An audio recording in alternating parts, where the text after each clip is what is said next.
Good evening, ladies and gentlemen, and welcome to Real Talk. Myself and my co-host Bathtime are going to be discussing Solomon Kane. How's it going? Yeah, my elbow hurt. Yeah, apologies for today. I mean, it's been a long week. It's been a long day at work, so Yeah, I'm glad we could get the show on the road, though. I am, and you've literally just finished watching, haven't you? Yeah. Is that fresh in your mind? Do you want to do the Oscars first? Yeah. Like I said a few weeks ago, you know, for me, for Jack O'Connell not to be nominated, I thought it was a disgrace. I think he was the best actor in Sinners. People might not agree with what I'm saying, but for me, he was. I think for anybody who's like watched Sinners, it's not me criticizing Michael B. Jordan because I think he's a tremendous actor, but I didn't see much differentiation between the two characters that he's playing, the two twins. And for me, the one person who's played twins perfectly was Tom Hardy when he did Tom Hardy. Yeah, that's how you do it. You have a clear distinction between the two. And there's another one, which is I think Nick Cage did twins in Adaptation, and it was very good in that. And obviously Arnold Schwarzenegger and Danny DeVito did it extremely well. Yeah, you haven't seen Twins, have you? No, I haven't seen that. Okay. Jesse Buckley? Yeah, I mean, we saw Hamnet. No issues with her getting the best actress. Like, I thought her performance was fantastic in it. Even though I didn't like the film particularly, I thought she was really good in it. And it's one of the most obvious Oscar-winning performances in years, isn't it? Yeah, she was good, man. She was really good. I wouldn't have given Michael B. Jordan the Oscar. I love him. He's like the most important character in my favourite ever TV series, Wallace and the Wire. And he was about maybe 13, 12, something like that when he was in it. So I've always really enjoyed how well Michael B. Jordan's career has done. You know, like people like him and Idris Elba, I'm just delighted from where they've come from to become like superstars, basically. But Sinners is a bollocks film, in my opinion. Doesn't deserve any of the hype. I could not believe that the ginger from Weapons also won an Oscar for a pantomime villain role. Amy Madigan. Yeah, I mean, what are we doing? These can't have been the best performances in motion pictures of the last year. I mean, are they just trying to make the Oscars like with films people have actually seen? Have you seen One Battle After Another? What did you think about that film? Absolutely not. Have I seen that film? I've heard very mixed reviews. A couple of people loved it. Most people have said that it's just awful. Me and my friend walked out of the cinema. He couldn't stand the jazz. He hated the jazz music in it. But it wasn't just that. There was a rat right in front of us, so we walked out of the cinema. A rat? Yeah, there was. There was a big ass rat right in front of our feet, so we just walked out and got our ticket money back. I'm trying to think if I've ever left. I nearly left in Prometheus, but I actually watched Prometheus with my dad, so I couldn't leave. Big up Bilal, he enjoyed it. I'm glad he enjoyed it. Glad you enjoyed it. I think Bilal really liked it because he's back on now after a bit of a fall off with Bubba Hotep. He's back on my film list. Is there anything else I wanted to say about the Oscars? There might be some other winners that I've missed. Oh, Sean Penn won an award for One Battle After Another. I thought he was really creepy in that film. I thought he was quite. I haven't seen it. I have remembered something about the Oscars I wanted to tell you about. Okay. I got banned from a YouTube chat last night.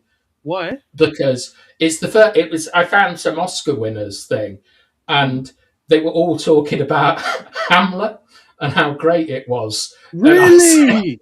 I said it was the greatest evidence yet that Americans should not be allowed anywhere near Shakespeare. And they banned me just for that one. Away. I don't. But the thing is, we're laughing about it though, right? But I don't like that because you're just sharing an opinion and you get banned for that. He wasn't disrespectful. Well, they were all Americans. Yeah, but what, can't they take a bit of truth though? Well, I just found it very funny to say that because I'm glad you said it anyway. Yeah, I'll see if I've got it in my history, and I'll send it to you because they were enraged at that comment. But I had my fun, so that's what was important. Um, yeah, shout out, Bilal. Yes, Best, I did tell you that the cast was really surprising in this. Like, you've got Mackenzie Crook, um, Pete Postlethwaite, uh, the Hunt, what's he called, the Hound from Game of Thrones. yeah. And Um, the did you just mention the guy's name who was in The Usual Suspects? Kobayashi. He was in it as well. Pete Postlethwaite. Yeah, that's his name. Yeah. Kobayashi. Yeah, it's good when Kobayashi shows up, isn't it? Yeah. And also, it's got someone else who I can't remember. He's definitely like a decent British actor. He's the guy. He's like the priest at the Abbey. Mm. I can't remember who he is. Let me get the Wikipedia up because I always forget. I wasn't very interested in the plot. I mean, it starts off all right at the beginning because you're thinking, wow, it's this ruthless assassin. He's a warrior. He can take on any man.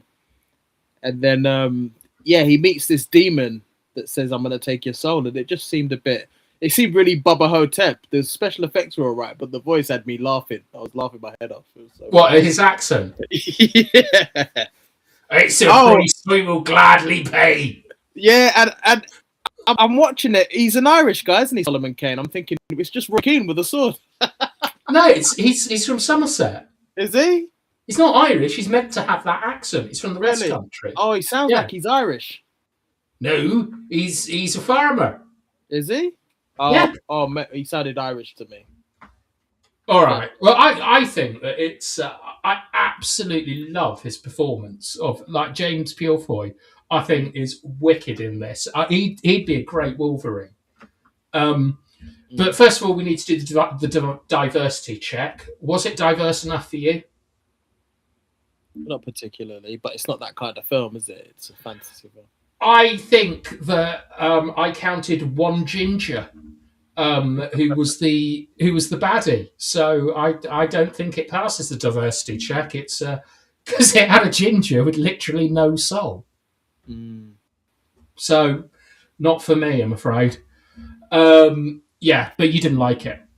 Not particularly. One thing I'll give it praise for, because we mentioned it in the we mentioned it backstage. I was a fan of the combat, the swordplay, and I liked how it was filmed, like certain shots.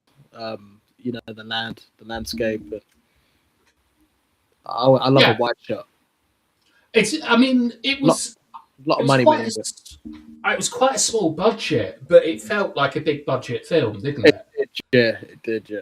I thought the special effects. I was really surprised how well they held up. Yeah, I was saying that to you. Yeah, the special effects were quite good. Like, you know, the sort of fiery sword and the woman turning into bats and things. Yeah. I think that the practical stuff is still really good. Like, I think that the makeup and the like particularly like the way the evil ginger sort of like burnt people's faces with his hands. Yeah. I thought that makeup was excellent. Yeah, Bilal didn't pass the wheelchair. Didn't pass the diversity check for him. No regards or wheelchair people. But we did have an evil ginger. Right. I really love this film, Tyrone. I really love it, and I'll tell you why.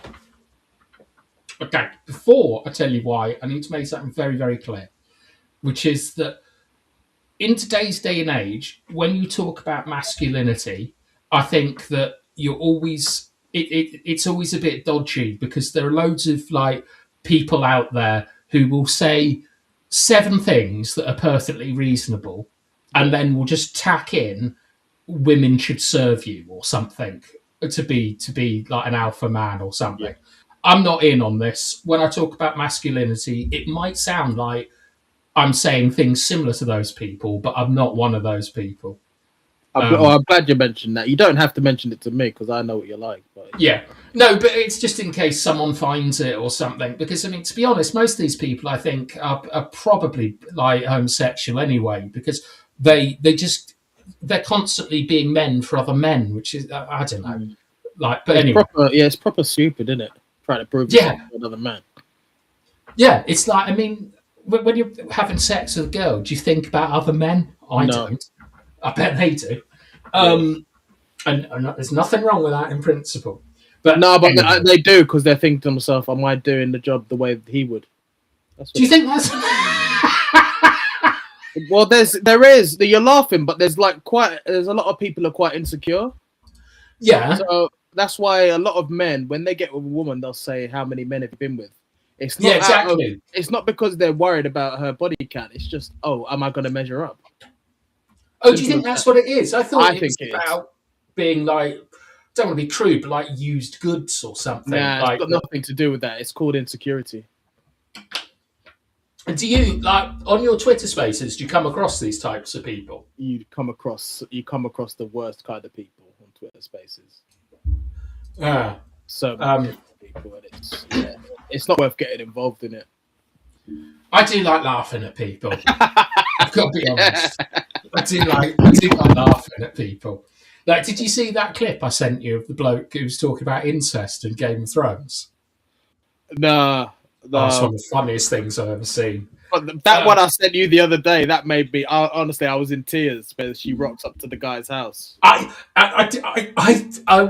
was believing him until the door opened, and then why wasn't he wearing pants? I know, it was so funny though. Oh, it was the funniest thing ever. Oh my god. Let's talk about masculinity. So I really like this film because I think it's one of the best depictions of proper masculinity in a film since Lord of the Rings. And what I mean by that is that none of the masculinity in this film has anything to do with sex. He is judged. You basically judge him on the different roles he has in this film, which is a father figure, a brother, a son. And I think that's shout out to Lee Murray for just joining us at the worst possible time. I think that those things are really, really interesting in this film. I also think that one thing I really like is how I believe that in order to be masculine, you have to carry a little bit of a threat about you. You don't have to demonstrate it. It just has to be there. Like, so that people don't take advantage of you, basically.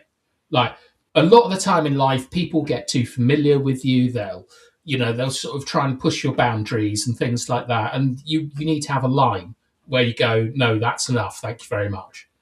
And I think that in this, the scene where he basically lets a boy get killed as an example of why you need that line. And I also really like the fact that he has a past that, whilst he's sort of ashamed of it, because we all have a past, Tyrone, I like the way he integrates that into his sort of like his presentness, into who he is at that moment, and so he combines the sort of the bad parts of himself with the good parts of himself to be a proper man. And I think it's quality. So that's why I really, really like Solomon Kane, and I think it's also a really well told story. I'll be honest, I was trying to kind of keep track of like the whole plot from start to finish, and I kind of kept losing it. Was it too complex for you? It wasn't that it was too complex. I just found it. I found it boring. I know it sounds bad, but right. So this, all right. Let's go scene by scene.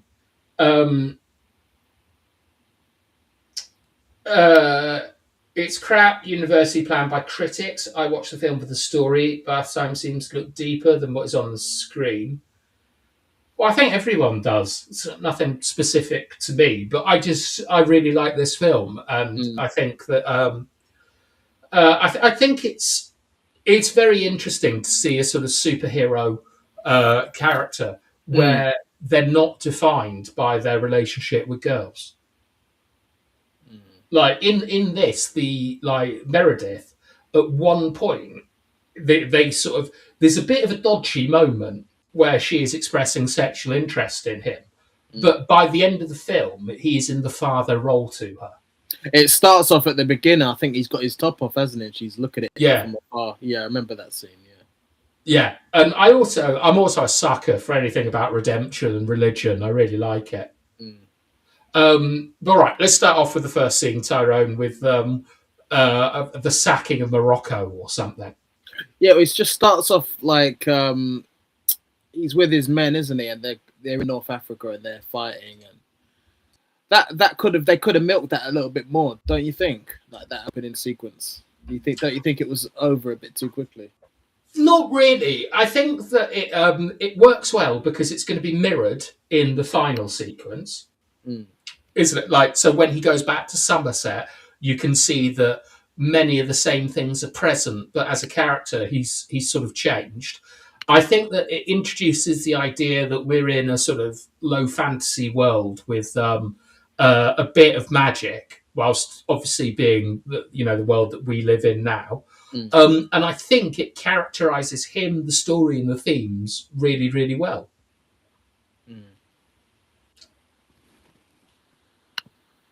But did you like the opening scene? I think it's really cool. Yeah, I did like it at the beginning because I thought, oh, this is kind of interesting.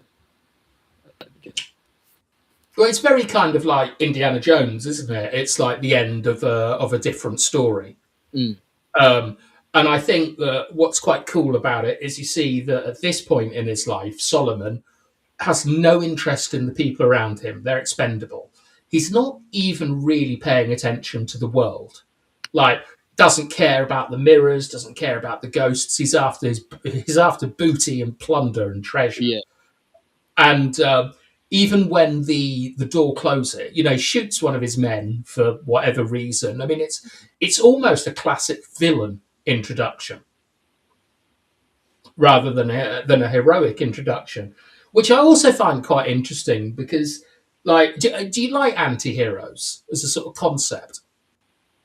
Yeah, well, it's like I do like them, yeah, because it's almost like I mean, you watch Game of Thrones, like you had Jaime Lannister. He starts off as a really like bad guy at the beginning, and then I love the character development where you actually realize, okay, he was a bad guy at the beginning, but he's got more depth to him than that. So yeah, I do like an anti-hero. Something like that. I always find anti-heroes are kind of done wrong. And I think that this is a good example of a good anti-hero because to me, right, in normal stories, you get a hero who is able to defeat a villain because of their virtues. Yeah? An anti-hero is where the villain is so powerful that the virtue of the hero isn't enough to defeat it. In fact, it's a hindrance to defeating it. So you need someone who doesn't have these virtues to be able to do what's needed to get to kill the baddie. And I think what annoyed, sorry, go on. Yeah, no, continue. No, I'm just saying what annoyed me was obviously he renounces everything, but I'm thinking to myself as I'm watching it, you've renounced everything quite easily. The devil's managed to kind of get you to kind of like give all this up, give up all this conquest, taking gold and all this stuff. You've given it up so easily. I thought like I said at the beginning, they could have definitely kind of gone a bit further with that. I see. A bit more. Do you know what I'm getting at? Like he's kind of giving up that old life so easy. Yeah, because you find him sort of like at rock bottom, trying to repent straight away. Like, it's a year. I think that's actually really good because he's doing his repentance wrong. But so what I really like about the beginning is no respect for human life or the people around him. You can see how turned on he is with the mummy, and then he fights the Devil's Reaper, who's a really cool villain. It's like a Nazgul from Lord of the Rings, and then he just like jumps out a window. Wicked. I thought he should have lost something at the beginning, something dear to him to make him change. Well, it's interesting. Like, why do you think the devil was after his soul there? I've had this argument with one other person that I've seen watch this film. I'm not sure because the devil, for me, in my experience, the devil wants to go for people that are actually good rather than people who are evil. So I didn't understand it. My interpretation of it, Yeah. which I know one other person who's seen this film told me I was talking bollocks, is that his father sold his soul to the devil to try and keep his brother alive, and that is why the devil is after him. Oh, I understood that at the end, that his father's done a deal behind his back. Right. Okay. Yeah. Cool. Yeah. I'll be really boring and say The Shawshank Redemption. Is that your favourite, or? It changes all the time. At the moment, it's probably Moon Man, to be honest. Oh, Moon Man, yeah.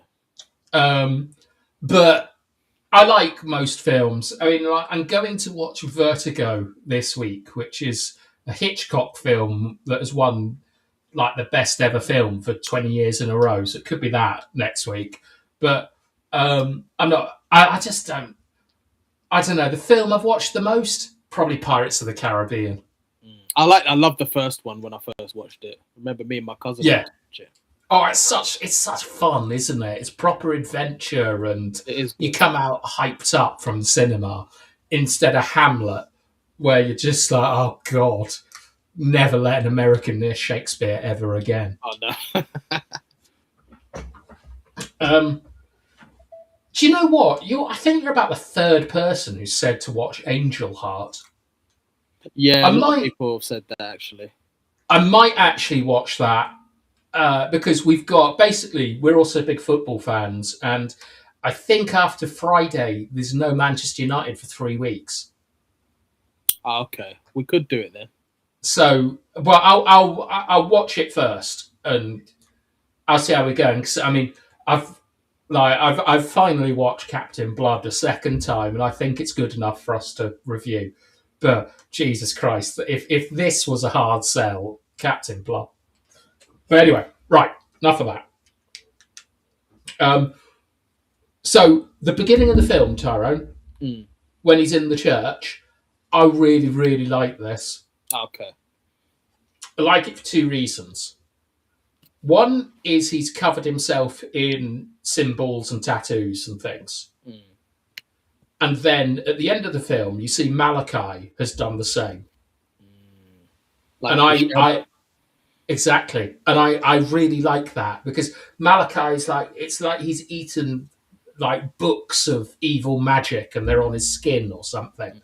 And Solomon Kane he's got a big cross on him. He's got a bit of Deus Voltus and other sort of like Latin phrases on him. But I also really like the fact that he's done what I think most men do, which is retreat into themselves.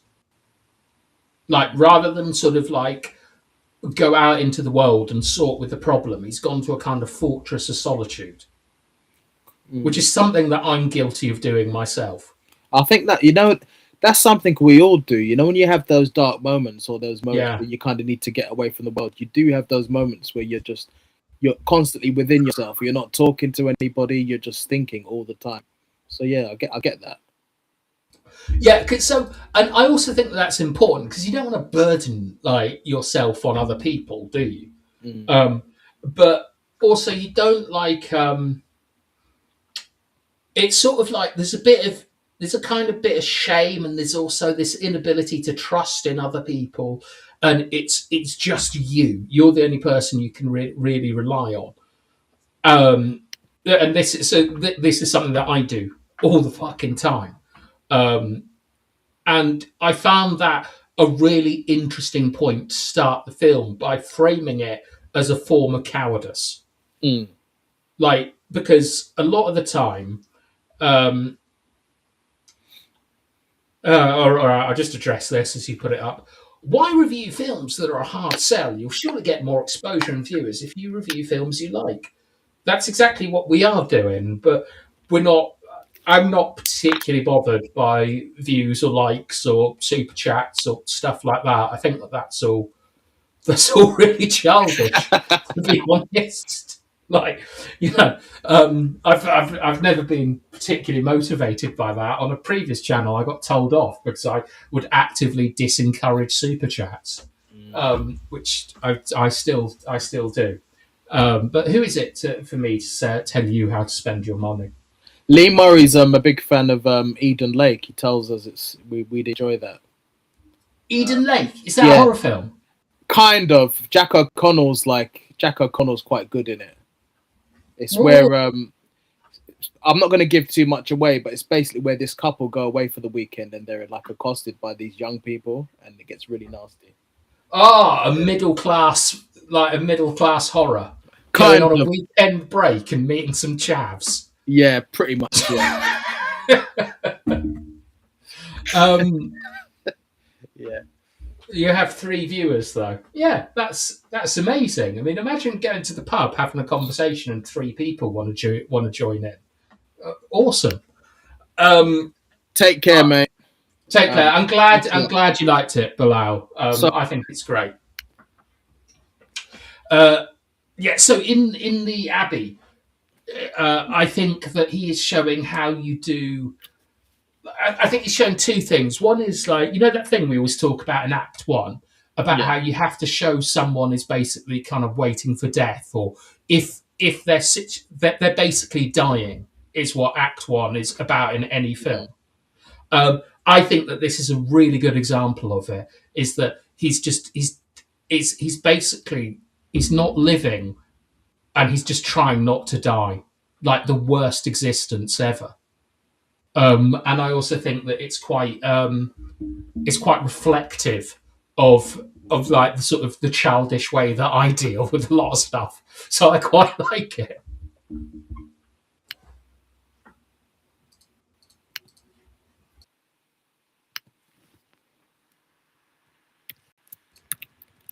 Hello? Are you here?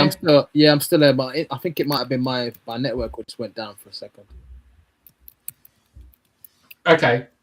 So what? Well, all right. Then he leaves the Abbey, and I don't know if you noticed, but he walked on water because the lake is frozen. He gets chucked out, and he has to go off into the world. I like it when he kind of meets the when he ends up meeting the family. That's quite a nice it's quite a nice scene where he kind of tells them, look, you've looked after me, I can't just sit here and not help out. So he wants to help them out and that sort of stuff. So that's quite nice. And he's the young lad is basically looking at his hero because he sees him as like someone he looks up to. And I also think it's really cool that he's had dreams of his father previously and him as a child, like in a dysfunctional family. Yeah. And then he's shown a functional, aspirational like family. Pete Postlethwaite, like a lot of people in this, is far too good an actor to be in this type of film. Like, I don't know what he's doing in a sort of high fantasy, like in a low fantasy thing. But it's like, I really like it, the way they've all got their roles and stuff, and you see what a functional family unit is, and it's very rare to kind of see these things portrayed nicely these days. Take it easy, Murray. Thanks for joining in, Lee. Yeah. Although, having said that, they're basically all playing the role of victims in the film, essentially, aren't they? Yeah. But they find him after he meets like the two bold blokes.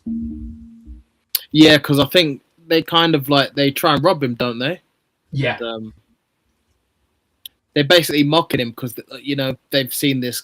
Basically, this is someone who used to kill for fun, and I can understand in a way why they're mocking him because they're probably thinking to themselves, "Wow, you used to love this life, just killing for sport, and now you're trying to turn over a new leaf after all the bad stuff you've done." That's probably why they're mocking him, like laughing it off. But he is genuinely trying to change. Yeah, but they're mocking him. Like, I don't think they know who he is at this point. They're mocking him for his pacifism. And I think that's really interesting because they're basically saying, if you can't defend yourself, what type of man are you? Well, it's quite And a tough world, isn't it? yeah, but I think I think it does kind of speak to like masculinity. We can't just be passive. You have to be active in the world, and you can't rely on other people to do stuff for you. Like a man should be able to influence his environment. I mean, that's almost what the definition of man is being able to turn the environment to his advantage. And so they sit there and they go through his books and they're like, look at all this stuff. Like, what are you? And he's like going, oh, I don't hurt people. I'm a man of peace. And so they just knock him out and treat him like basically like a cross between a child and a dog. Yeah. And I think I think that's really cool because I think it shows that he's got the idea of redemption wrong. It's not about being passive. It's about using your powers for good. Yeah, because he could protect the weak, couldn't he? Exactly. And this is why I think it's a better job of showing what a superhero or a Superman should be than any Marvel film. Because most of the time, they're pissing about, catching stuff on plates, running up walls until Uncle Ben dies or whatever. But in this one, he's straight away getting a lesson in the world that you actually can't be a pacifist to survive.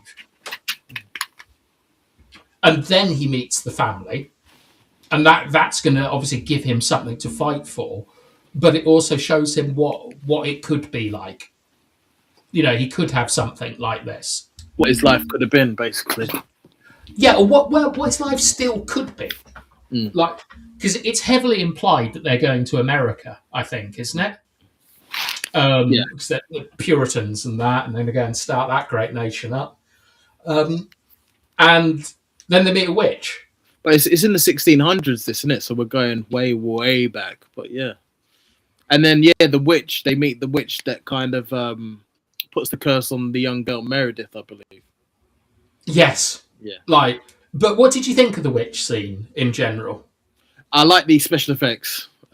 It shocked me, actually, because I didn't see that coming. Did you not? Yeah. Did you know that? I mean, you must have known that that girl was going to be the witch. I didn't know. Did you not? I jumped. Really? Yeah, I did, yeah.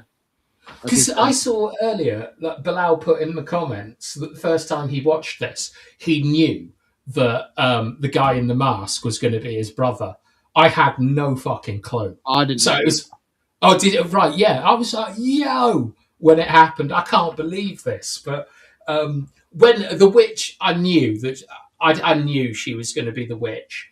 But I also thought she was going to have a much bigger role to play in the story.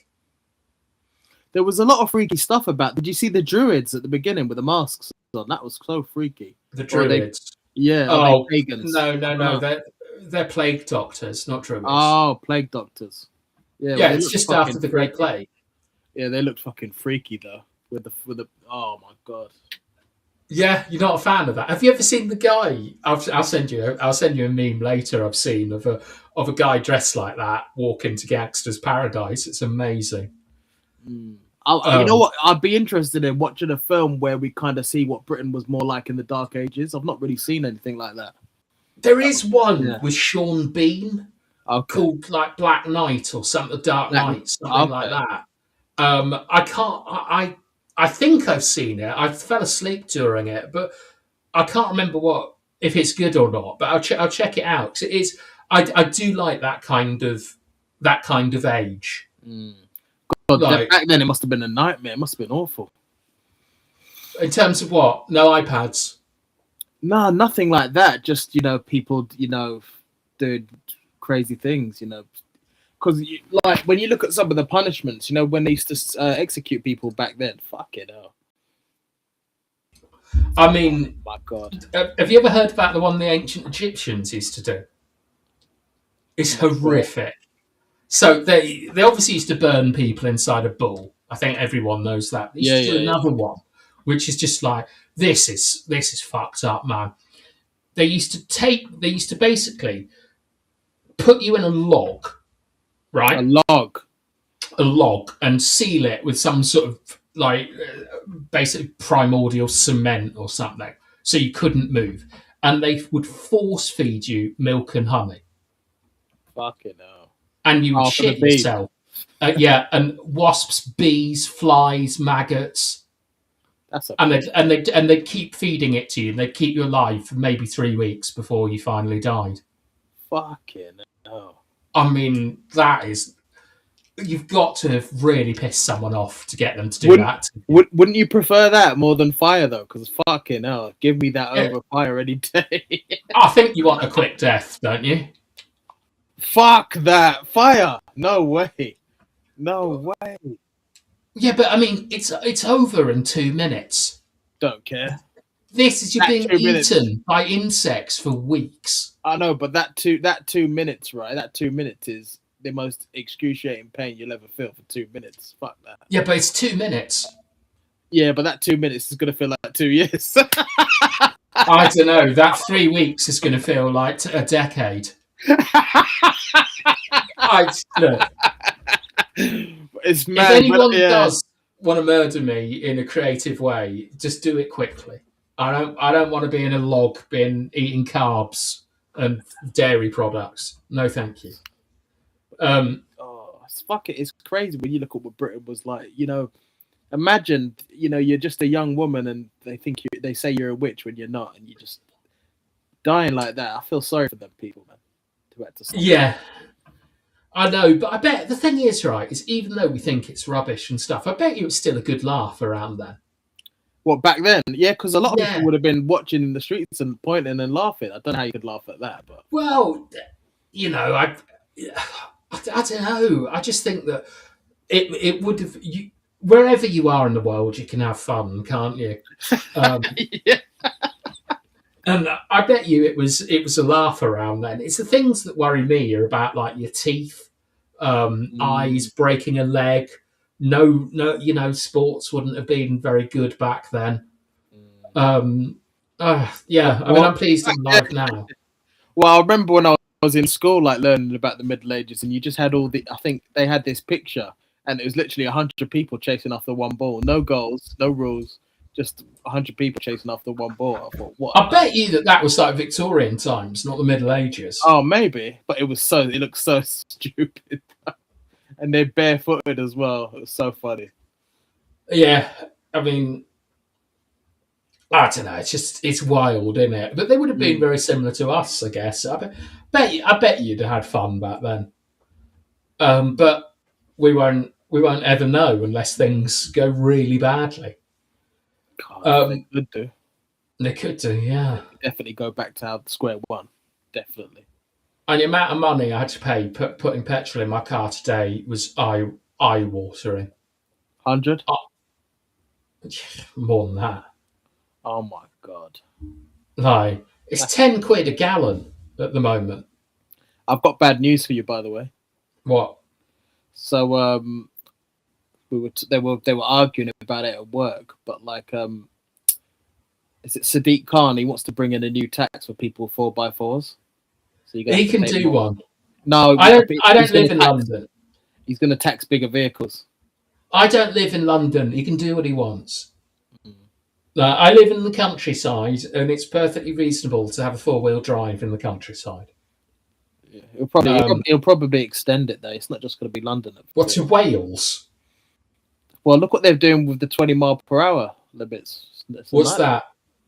Well, I'm sure you guys have got more. You guys have got quite a lot of 20-mile-per-hour zones over there that shouldn't be, haven't you? Yeah, but I mean, they're in villages and stuff. Like, we don't have like main roads 20 miles an hour. Oh, it's too much. We have it here all the time. It's a nightmare. Yeah, okay. So what you're talking about, like just on normal London roads, 20 miles an hour? Yeah. You would hate it here now. I don't know, man. You wouldn't last there. I've lived in a lot of cities, and London used to be a really fun one, but now it just sounds awful. It's awful, man. So maybe you'll escape it. I don't know, but apparently, yeah, they were saying that he was talking about that. He wants to tax bigger vehicles. I don't know if it would just be London. Yeah, let's just tax people more. Why not? Like, yeah, let's just keep taxing people. That makes a lot of sense. Fucking honestly, I've never said I hate someone as much as him. I think I hate him the most out of all the politicians. Is he bad? Like, I know he's I really unpopular, but I just assume that's because he's like a Muslim man in London, and and It's it's got just nothing to easy do with that. It's to got nothing. hate him. He's the worst London mayor we've ever had. He's a nightmare. What worse than Ken Livingstone, who drove around with Hugo Chavez? He's definitely worse. Ken Livingstone wasn't that bad. Was Boris good? Yeah, he brought in the bikes. That was a great move. Yeah, and the bendy buses. I remember Yeah, reading I about like. But Boris wasn't a bad mayor. It's this Sadiq Khan's been a nightmare since he's come in. What else has he done? Yeah, He for does me, that's all it Ules or is. whatever. Ulez, yeah, it was him who drove it. I mean, it's all well and good, like sort of trying to lead the world in green energy and stuff, but we have to pay so much more than everyone else in the fucking world, and it's just not fair. It's ridiculous. And also, they're not doing anything to sort of like encourage renewable energy. No tax breaks. No investment in it. It's just, look, this is all going to pay more now, so that we can feel better about ourselves on the world stage. No, but Absolute dog the shit, thing man. is, right? You've got these bros that should be maybe 30 or 40 mile per hour, and they'll have a 20 mile per hour limit. That causes more congestion, more traffic, and more worse for the environment. So it's not really helping anyone. Well, I suppose it depends on if it encourages public transport or not, but I assume that that's fairly poor in London. It is, but I'll get one thing that's good is all the buses now are all electric. Okay. Yeah. How much is a single now? Like in zone 1? How much would it cost me? About £3.50 maybe. Yeah, I think that's too much, isn't it? I'm not sure. Let me just double check that. £3.50. So you're paying £7 for a journey to work and back. Maybe. Yeah, I think that's a bit too much. Anyway, I might be wrong on that, but I don't really use public transport anymore. Just bike it everywhere. I just drive everywhere. Okay, I do. All right. Yeah. Really, I know lots of people in London who don't even have a driving license. It's expensive. Well, it's gone up. I'll be on. Yeah, it has gone up a lot. Yeah. Well, take the bus for the next couple of weeks, because you don't want to see how much it costs for petrol. Like, unreal. I'm on a 1.5 litre, so it's probably not as what you're spending. Yeah. Well, I have to drive further. But anyway, Solomon Kane. Yeah. So what happens? He meets. Oh, right. So the baddies get turned, don't they? The three men, the ginger and the two boldies. Yeah. They meet Malachi and they get turned into sort of like monsters, as it were. I like that, because I like the line, he makes slaves of the weak and soldiers of the strong. I think that that's quite interesting, because to me, like, Malachi and Bad Ginger are the sort of the worst interpretations of masculinity. Like, they're basically doing right is right, might is right. Like, ends justify the means, take with force, all that kind of stuff. Like, it's basically what Solomon was doing when he was evil, as it were. At the beginning. Yeah, like abusing power to suppress the weak, and like, kind of like compradors, like to make those with power your servants. So I like that as a theme. And then basically the film begins to kick off, doesn't it, when the family get killed. Yeah. Well, it starts off with the son having his throat slit. I really like that scene. Not because a child dies, but I like the fact that the ginger turns up and he uses his like wrist control powers, like a marionette or a like Darth Vader. Yeah, basically, he's just like he's doing fists. He's making fists, and people are killing. And so there's obviously this sort of like magic in it. And then you've got them basically taunting Solomon to do something. Yeah. And he says, I can't. And then people die because of that. And once again, you can't be passive as a man. It annoyed me, that scene. Why? You're thinking, why are you just standing there? It's not doing anyone any favours, just standing, not doing anything. Yeah, it's because he's interpreted like what to be a good man. He thinks you do nothing, and that's what he's doing. And then basically, in this kind of like, the sacrifice of Isaac. Yeah, it's kind of like a sort of corrupted version of that, where he thinks he's being tested by God. But then the kid actually dies, and he realizes that he's got to do something. And then he goes, if I kill you, like, you'll have my soul. It is a price I will gladly pay. Yeah. And then he just rips into them, and I think it's quality because he's learned his lesson straight away. Everyone else is getting killed, except the only people who survive are the two women. Yeah. And then we get the action scene, which I'm not that bothered about, but you enjoyed them, didn't you? Yeah, they were good. Like, is he? I mean, I don't really know James Purefoy is outside of this film. I'm very surprised he hasn't made it big, to be honest. I never knew it, but I'll be honest, when you mentioned him, I've never seen him before. Have you not? No, do you think he's good in this? No, I'm not a fan, I'll be honest. Oh, gutted. And now Bilal's got no backup. No, but it's just... Basically, I think I said it to my friend off air. Like, I reckon if this film had like been made by someone like Mel Gibson with the same concept, it could have been really good. Because he would have just done it in a different way. I don't know what it... Because at times, you've got a serious scene where someone's getting their throat slit, like a young kid. And then other times, it's like a comedy. It's like, what do you want to be? Well, comedy? I would say that like the one thing about this film is that there's literally no humour in it at all. Well, I mean, just when I see some of the guys who are kind of mocking him and stuff, it just seems a bit comical to me. Right. Okay. So you think like more like like when you watch Pirates of the Caribbean sometimes, and there's a bit. It's meant to be dark at times, but there's also a bit of humor in it. Yeah. And that's what it kind of. I didn't know what it wanted to be. I think it wants to be relentlessly gritty and depressing. Oh shit! It wasn't gritty and depressing enough for me. I think it's gritty. I mean, he gets fucking crucified. Oh, well, that made me roll my eyes as well. I thought, God, is he Jesus Christ? Yeah, he is. He's walked on water. He's been crucified, and he's come back more powerful. I did. Yeah, I thought no. And he's going to, his father has forsaken him. It's definitely, it's ironic. It was. Definitely a Jesus Christ allegory. They should have done it in a different way. It was too similar to Jesus. It was just too similar to Jesus, though. That's the whole point, though. No, I didn't like it. It's Jesus. And that's another thing, right? So you've got the devil in this, right? Yeah?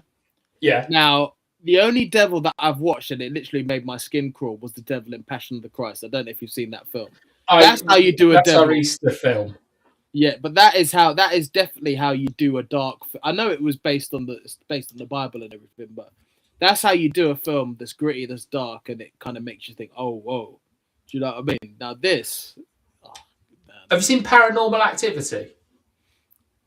No, but I've been told to watch it. I've heard it's really good. All right, there's a demon or a devil or something in that, and I didn't like that one. That film still sometimes gets me in the middle of the night. Really? Yeah, there's just a bit where so you know the basic premise of the film? Yeah. Basically ghosts and spirits. Well, it's more about how it's all from like a nanny cam or something. And so this guy's filming him and his family at night, and then he watches the footage the next day sped up, and you see weird things happening in the bedroom. And there's one bit where like the duvet gets lifted up, and then like something put, then she gets dragged out of the room by something that's clearly got her by the leg. If something touches my ankle in the middle of the night, or I feel something there, I'm up and I'm ready to fight. Let's go. Fair enough. Do you know what I mean? Yeah. Like, you've always got to sleep near the door and just be ready for action. You never know what's coming. Could be a burglar, it could be the devil. Either way, they're getting some. But I'm lost as to where I. Well, yeah, but so it is a sort of Jesus analogy. I don't have a problem with that because it'd be like complaining about the Matrix. You know, Neo is Jesus and now RoboCop is Jesus. It's no, but you know that they are, but they're variations of Jesus. Whereas I'm watching this and I'm literally thinking, God, you look so much like Jesus. Well, if you do the Jesus thing, I think the most interesting thing is that obviously, like when Jesus was prophesied to the Jews, it was meant to be the second coming of like David, and he was meant to come as a great warrior, but in fact he came as a sort of pacifist. So I find that part of the analogy quite interesting, where when Solomon meets his old crew, they think that he's going to be this kick-ass ninja kind of guy. But instead, he's an old, depressed drunk with no interest in the world. And then he gets crucified. I think that's interesting. But we skipped over a lot. You didn't find the action very good. What did you think? The only part of this film that I don't like too much is the stuff with Mackenzie Crook in the church. I've got to be honest. Hello? So there's after Solomon Kane has basically. Sorry, I went on mute by mistake. Okay. The only bit that I'm not a massive fan of is the stuff in the church. Okay.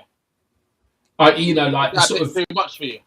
No, it's just it feels like a tacked on action sequence to me. I think that the stuff with him and Mackenzie Crook talking about the world and how Malachi is going to rule it all and stuff. And I like the idea. It's a very common trope of a vicar or a pastor or a priest in a sort of apocalyptic setting who is like keeping monsters as his flock. You've seen it in things like The Walking Dead. I think, like any zombie film, there's always a bloody priest who's looking after zombies. I find it a bit tired, and I don't think it works well for showing you much about the world. Do you know what I mean? Yeah. So and then, all right, he gets pushed in, and what's he do? He legs it about, and there are like we don't really ever get anything. Like, is this the dead coming back to life? Like, what's happened to these people? It's like in Sinners, you're actually really interested about why the Native Americans are like expert vampire hunters. Yeah. In this, I'm not interested like what all these dead people are doing in a crypt. That's because of the cows and the tractors. Sorry. He makes me laugh sometimes. Is Lee a mate of yours? Yeah, he's funny. Yeah. Well, he's gone now. What was I going to say? Yeah, so I didn't really like the stuff in the church. I do like, though, the final confrontation with the Three Stooges. Yeah, that was good. Like, I thought that's really cinematic as well, like where he's next to that sort of statue of like what I presume is the Angel of Death and things. Like, I'm very surprised didn't like. I mean, maybe after I've seen The Passion of the Christ, I'll understand more. But yeah, once you see for me, like once you see Passion of the Christ and you see to me what the devil really is, because I thought they portrayed the devil really good in that, really powerful. Amazing. Well, Mel Gibson is a wild filmmaker. He's a genius. Yeah, like obviously he's done some pretty tasty things in the past, but Apocalypto is genuinely one of the best films I've ever seen. Because and the reason I like him is because I didn't know any of those actors in Apocalypto, even though they were Latin actors, and they're really good, all of them in that. And I didn't know the guy. Ronaldinho, isn't it? Yeah, and then the person who plays Jesus in Passion of the Christ was relatively unknown as well. And I can tell you a role he had before Passion of the Christ is in The Rock. He's the pilot that drops the nuke on Alcatraz. Oh, okay. Well, and I think that was his first ever speaking role. I don't know why I know that, but I do know it. Because I love The Rock. Yeah, welcome to The Rock. The Rock. Yeah, have you seen The Rock? No, I remember. I think my nan had a copy of it on VHS. I never. Oh, she loves it. She loves Nick Cage, your nan. Yeah. It's really good. The Rock. Like it's. I think it's on the B movie list I've got somewhere. Okay. But next week, are you right to do Crouching Tigers, Hidden Dragons next week? Yeah, we could do that next week. Yeah. Like or do you want to do The Creator?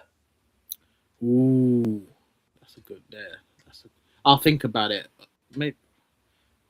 Yeah, that's really interesting. I'm not sure which one to choose because they're both quite good. Well, it's your choice, so I don't mind. But you've mentioned both of them in the last 2 weeks, so I thought I'd remind you that those are the ones that you're up for. I've not seen Crouching Tiger in years, so I think we'll go for that one. Yeah, it's really good, isn't it? It's really good. It's amazing.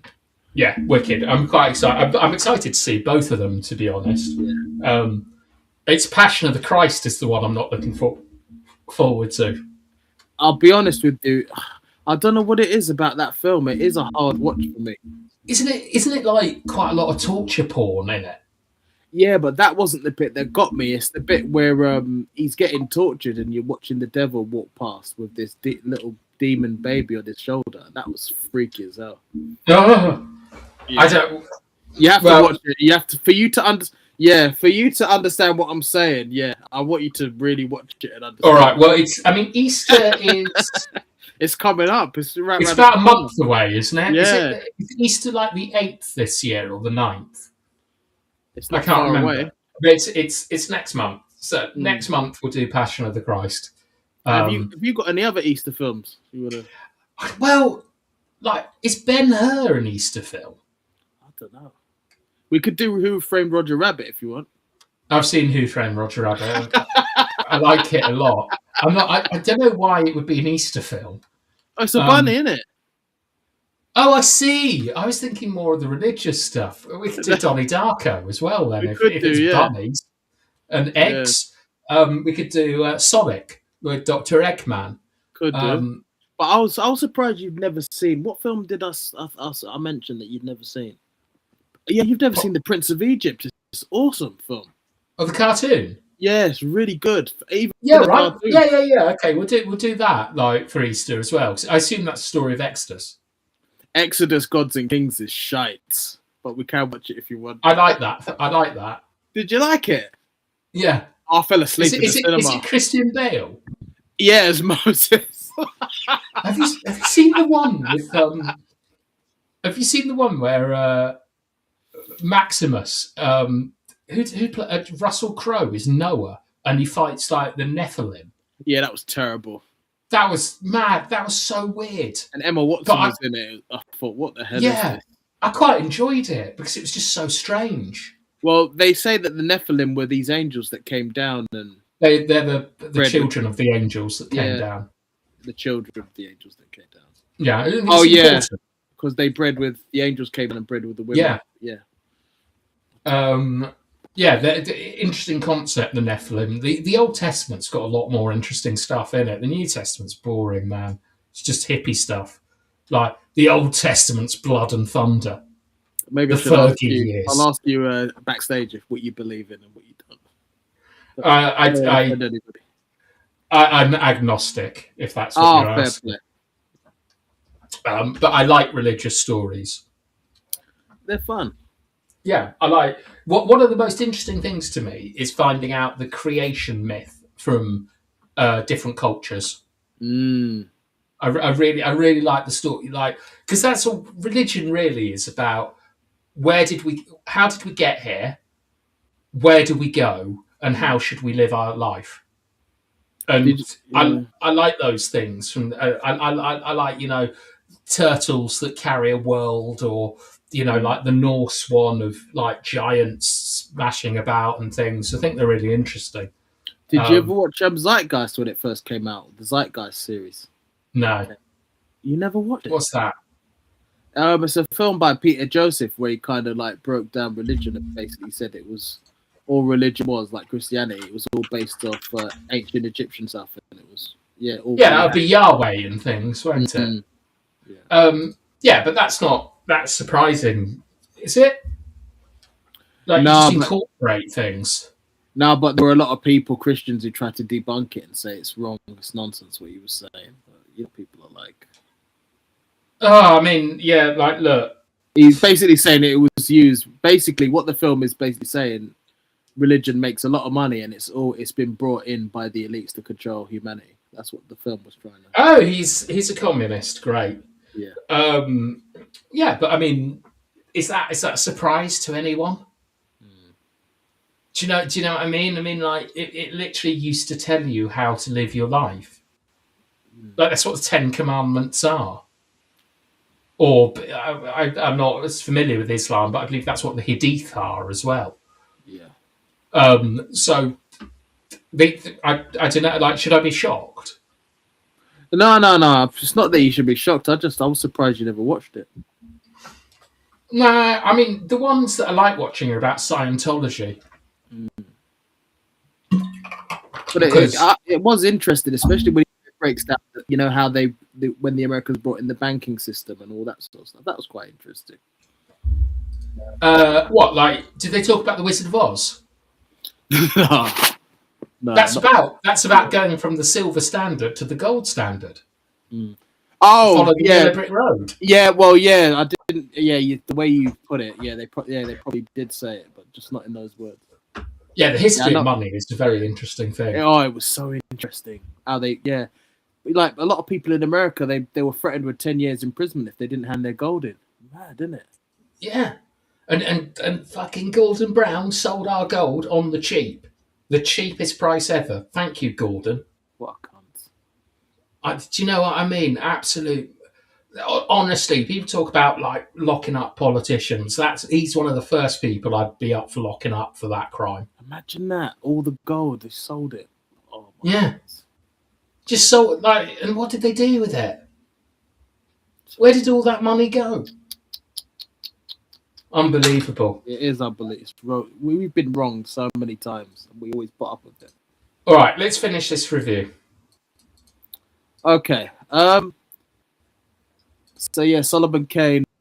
Final act. Tell me about it. Good, bad, poor. Poor. No charisma. I got bored of him. Honestly, towards the end, when it was finally finished, I breathed a sigh of relief. I thought, fucking hell. Is this because you had to watch this today? You think? No, not at all. I don't want another Seven Samurai on my hands with you. No.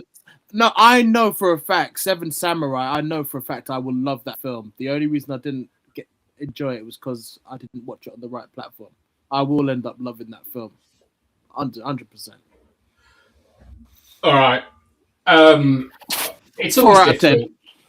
It's always difficult when one of the other people doesn't like the film. To be honest, I don't think so. I think it's good when you disagree. Yeah, but you really didn't like this, did you? No, I said there were definitely good things about it. if you were on a plane and there are two films on, one is Hamlet and one is Solomon Kane, which one would you pick? Hamlet. Right, so this is right. There's two films on the plane. It's swapped now. There's Bubba Hotep and Solomon Kane. Bubba Hotep. Solomon Kane is the worst film that you've seen on so this far. program. Yeah, it's really bad. Yeah, because I didn't mind. There were things I liked about Bubba Hotep, especially like the story of like how how Elvis swapped with the other guy. It was interesting. Yeah, There were interesting themes in it. This is God, man, wow. this was dreadful. Oh my God, it was such a drag. Oh, I'm so disappointed that you didn't like it. Bilal loved it, by the way. I He know, sent me that's the lots of thing. messages. That's I mad, really isn't like it? this film as well. No, but then this is where we're all different because he didn't Yeah. really like Amelie. I loved Amelie. So we're all different. We all see things Yeah, different. he hated Bubba Hotep, though. I didn't hate Bubba Hotep. I found it funny Yeah. at points. It was wild. It was mental. All right, Crouching Tiger, Hidden Dragon next week. Yeah. All right, how are we doing for time? Yeah, we've got to finish because it's got Zi Jiang in it. One of my favorite Chinese actress of all time. She's beautiful. She's fantastic. She's a great performer. Trying to think of Chinese actresses. The only two that I know are from Charlie's Angel. Lucy Liu.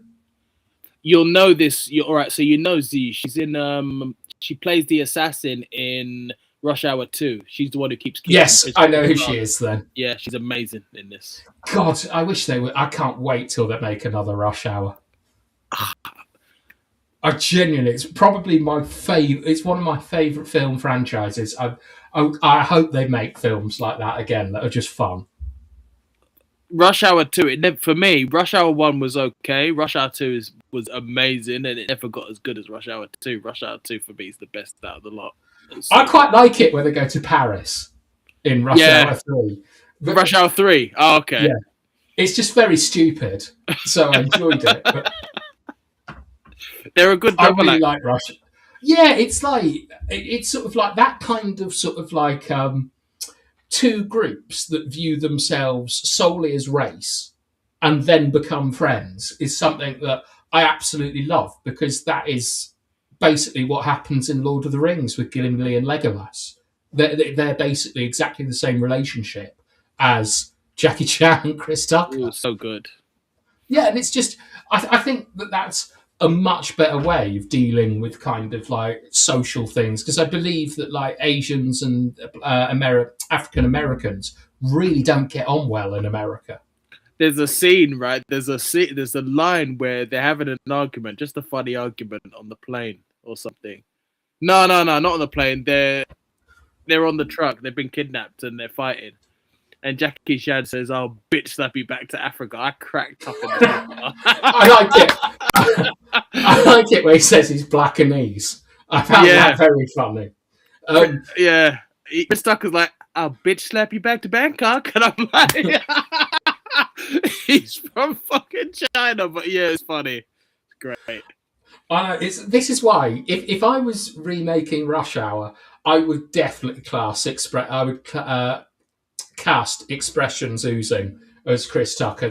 He reminds me of him so much. He is. He's funny. He's brilliant. Expressions. He'd be good in a British version of Rush. Yeah. He'd be good in a British version. Yeah.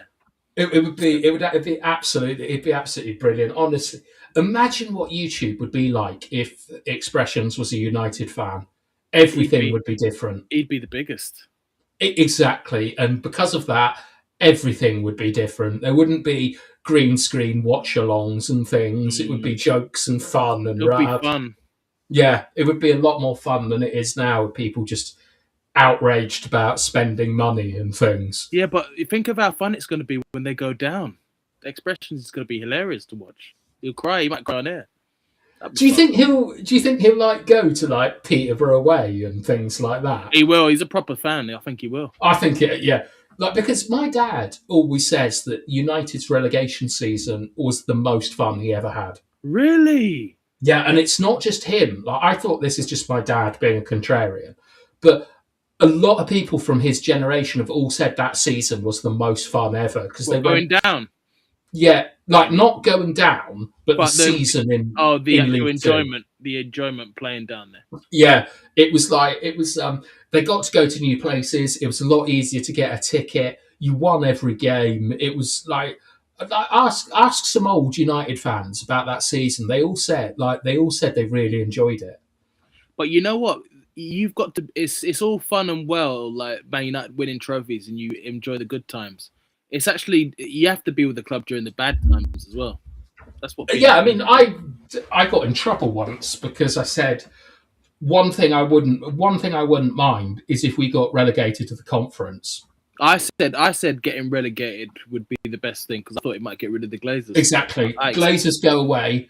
All the social media fans go away, and we have a I'd bit love of. that.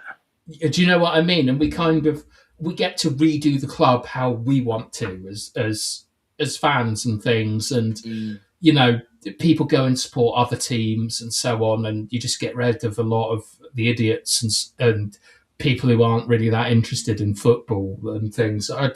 It would be like a sort of.